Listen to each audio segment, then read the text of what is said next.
Hello, my name is Sei Lin and I'm going to do a reading of Rebel Skies. When Himura was 9 years old, his hometown was attacked by a giant tortoise. Whenever he told this story, he made sure to emphasize the giant part. Tortoises don't seem frightening until you're leaning out of your window, staring up at the craggy face of a reptile the size of a mountain. Trees grew from the back of its shell. Its head was covered in moss. Its claws, eating up the ground at an alarming speed, were stained with mud and the remains of animals it had trampled beneath its feet. Roads buckled. The earth shook. Those who weren't fast enough to escape were crushed beneath its body. Himura remembered the way his fingers gripped the windowsill as the tortoise barreled through the village. He remembered staring up at its wrinkled face, as monstrous as the living earth.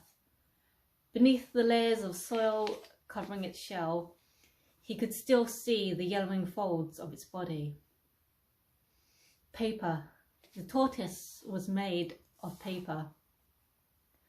A perfect construction of crimp folds and reverse pleats, so beautiful Himura could only stare at it in wonder, even as it thundered towards his house. The tortoise's foot swung over the roof of his home, but the snap of wooden beams and the crash of the collapsing ceiling never came. He could not remember the exact order of what happened next, only the sound and the heat.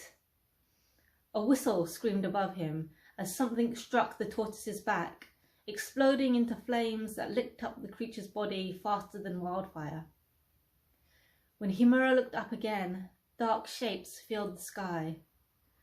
Rearing its head back in agony, the tortoise burned and the ground moved beneath Himura's feet, jolting him out of his memories. The airship's deck bobbed like a boat on the open sea. Turbines hummed, propellers churned through the warm summer air. The lights of the capital city twinkled across the ground below, but the night was fading fast and the first strings of dawn were about to sound. It had been a long time since Himura had thought about his hometown, or the Shikigami that had been burned down by the hunters, a fiery end befitting a paper beast. No normal person would cry over the death of a Shikigami, especially not one as masterless and mad as the tortoise had been. And yet, Himura had felt something like grief when he had watched it burn. It had been such a waste. "Are you still here?" An annoyed voice drew Himura's attention away from his thoughts.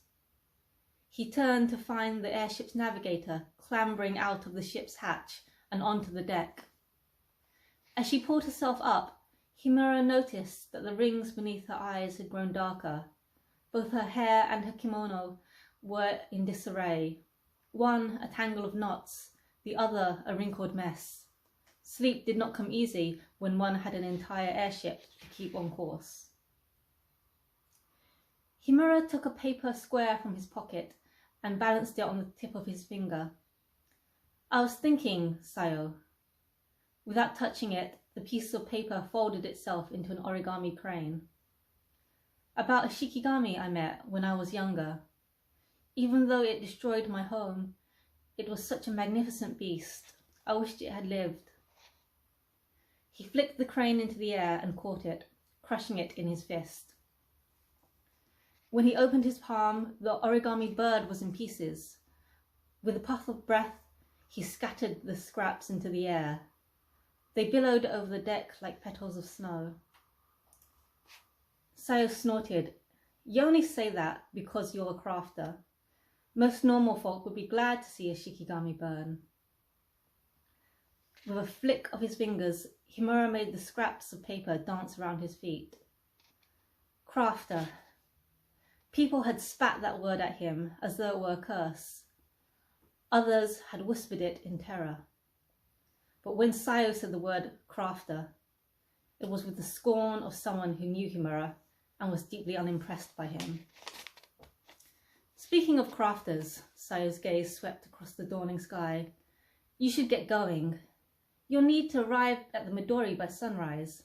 According to the captain's informant, the girl should be serving breakfast in the main banquet hall. Come back with her, or don't come back at all.